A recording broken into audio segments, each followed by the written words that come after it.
السلام علیکم ورحمۃ اللہ وبرکاتہ۔ بسم اللہ الرحمن الرحیم، والصلاة والسلام علی رسولہ الکریم وعلی آلہ وصحبہ اجمعین، اما بعد۔ خواتین و حضرات، امت کی ذہن سازی کے حوالے سے ہماری بات جاری ہے۔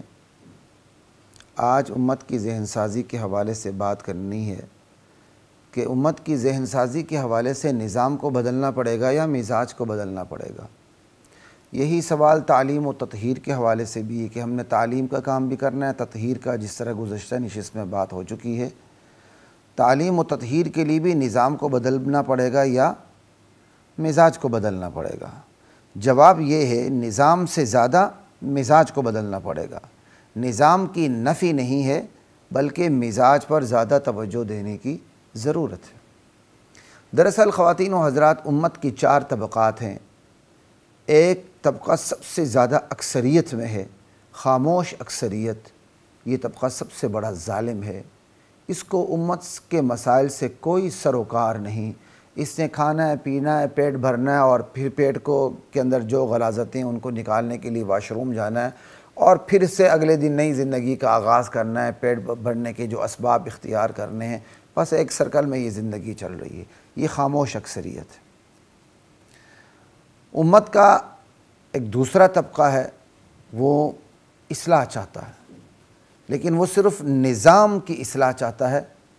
مزاج کی چاہے وہ بات کرے نہ کرے، مزاج پر کما ینبغی کما حق ہو وہ توجہ نہیں دیتا۔ تیسرا طبقہ ہے جو مزاج پہ توجہ دیتا ہے، امت کے مزاج کو بدلنے کی، لیکن اس کو نظام سے کوئی سروکار نہیں ہوتا۔ نظام میں کوئی شیطان آ رہا ہے، کوئی رحمان کا بندہ آ رہا ہے، کوئی جیت رہا ہے، کوئی ہار رہا ہے، اسے کوئی سروکار نہیں۔ اور ایک چوتھا طبقہ ہے جو نظام کو بھی بدلنے کی کوشش کرتا ہے، مزاج کو بھی بدلنے کی کوشش کرتا ہے۔ ہاں، مزاج کو بدلنے کی کوشش زیادہ کرتا ہے، اس کے بعد نظام پر بھی وہ توجہ رکھتا ہے۔ یہ وہ امت کا حقیقی معنوں میں صحیح طبقہ ہے جو نبوی روش پہ اپنا کام جاری رکھے ہوئے ہے۔ یہ امت کا قلیل ترین طبقہ ہے۔ لا الہ الا اللہ۔ نبی کریم صلی اللہ علیہ وسلم کی مبارک زندگی کو دیکھا جائے تو آپ نے مکے میں مزاج کو بدلا، اور اسی مزاج کی بنیاد پر مدینے میں نظام کو بدلا۔ اور جب مدینے میں آپ تشریف لائے، نظام کو بدلا، تو مزاج پر توجہ ختم نہیں ہوئی، توجہ دونوں پہ رہی، پھر بھی مزاج کو زیادہ فوکس رکھا گیا، اگرچہ نظام کو بھی بدلا گیا۔ جبکہ مکے کے اندر براہ راست توجہ مزاج کے بدلنے پر رہی، براہ راست نظام کو بدلنے پہ نہیں رہی۔ کیوں؟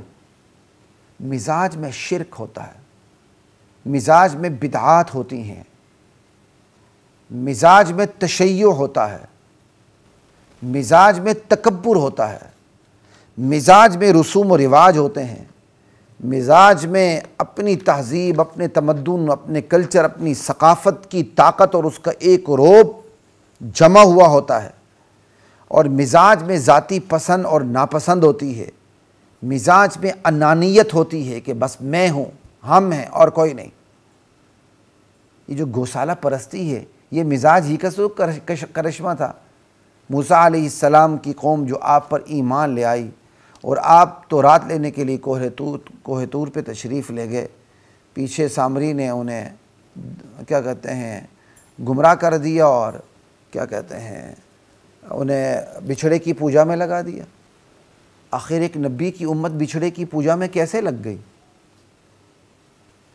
کیونکہ وہ لوگ نبوت سے پہلے غیر اللہ کی پوجا کے عادی تھے، تو بچھڑے کی پوجا ان کے لیے آسان ہو گئی۔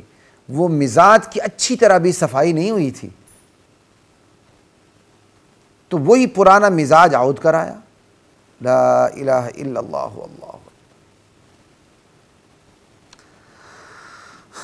ہمارے معاشرے میں بھی مزاج کو دیکھیں، جدت پسندوں کی مزاج سے لے کر، جدت پسندوں کی ثقافت سے لے کر ابو جہل کی انانیت تک، سارے نمونے ہمارے معاشرے میں موجود ہیں۔ ہمارے معاشرے میں مشرک کا شرک بھی ہے، روافظ کا تشیع بھی ہے، صحابہ سے دشمنی بھی ہے، رسوم و رواج کی طاقت بھی ہے۔ مسلمان ہوتے ہوئے، مسلمان اپنے آپ یعنی ہوتے ہوئے تو کہنا مناسب نہیں ہوگا، خود کو مسلمان کہتے ہوئے، اسلام کے دعوے دار بنتے ہوئے بھی جو اپنے آپ کو مسلمان کہتے ہیں ان میں شرک ہوتا ہے، کیا نہیں ہے؟ جائیں کسی بھی مزار کا سروے کر لیں، آپ کو وہاں سجدہ ریز ہوتے ہوئے نام نہاد شناختی کارڈ کے مسلمان ہی نظر آئیں گے، جن کا اسلام سے اتنا ہی تعلق ہے کہ زندہ ہوتے ہیں تو شناختی کارڈ میں اسلام لکھا ہوتا ہے، مرتے ہیں تو مسلمانوں کے قبرستان میں دفن ہوتے ہیں۔ اللہ اکبر۔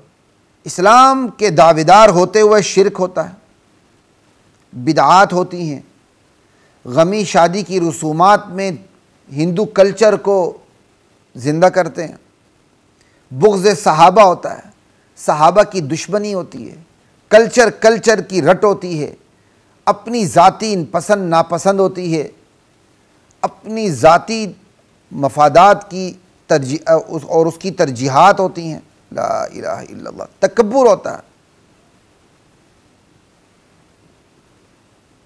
یہ ہے مزاج۔ اصل کام اس مزاج کو بدلنا ہے۔ مزاج بدلے، نظام بدلے نہ بدلے نجات پھر بھی ہے۔ نظام بدلے، مزاج نہ بدلے، نجات نہیں ہے۔ کیوں؟ مزاج بنیاد ہے، بنیاد کو فوقیت حاصل ہے، تو مزاج کو نظام پر فوقیت حاصل ہے۔ نظام کی جو درستی ہے دراصل وہ بھی مزاج کی معاونت میں ہے۔ ہم جو نظام کو درست رکھنے کی بات کرتے ہیں دراصل اس میں بھی کیا ہوتا ہے، نظام کو درست اس لیے رکھنا چاہتا ہے کہ ہمارا جو مزاج ہے اس کی امداد ہو سکے، اس کی معاونت ہو سکے، اس کو درست کرنا آسان ہو سکے۔ آپ سورہ نصر کو دیکھ لیں، اذا جاء نصر اللہ والفتح ورأیت الناس یدخلون فی دین اللہ افواجا، جب اللہ کی مدد آ پہنچی، فتح مکہ حاصل ہو گئی اور آپ نے لوگوں کو دیکھا، آپ لوگوں کو دیکھ رہے ہیں کہ لوگ فوج در فوج، موج در موج اسلام میں داخل ہوتے جا رہے ہیں۔ یہ کیا تھا؟ جب پورا نظام ہی بدلا تو جو فتح مکہ ہو گیا، نظام بدل گیا، تو اب مزاج کا بدلنا اور آسان ہو گیا۔ اور اللہ گواہی دے رہے ہیں فتح مکہ کے بعد مسلمان ہونے والوں کی کہ وَرَأَيْتَ النَّاسَ يَدْخُلُونَ فِي دِينِ اللَّهِ أَفْوَاجًا۔ تو دراصل نظام کو بدلنا بھی مزاج کی امداد کے لیے ہوتا ہے، کہ مزاج کی سہولت کے لیے ہوتا ہے۔ اصل چیز ہے مزاج کو بدلنا۔ لا الہ الا اللہ واللہ اکبر۔ یہاں تک تو ہماری ایک بات ہوئی کہ ذہن سازی کے لیے نظام سے زیادہ مزاج کو بدلنا ہے، کیونکہ مزاج بنیاد ہے۔ اللہ اکبر۔ وَلَقَدْ أَنزَلْنَا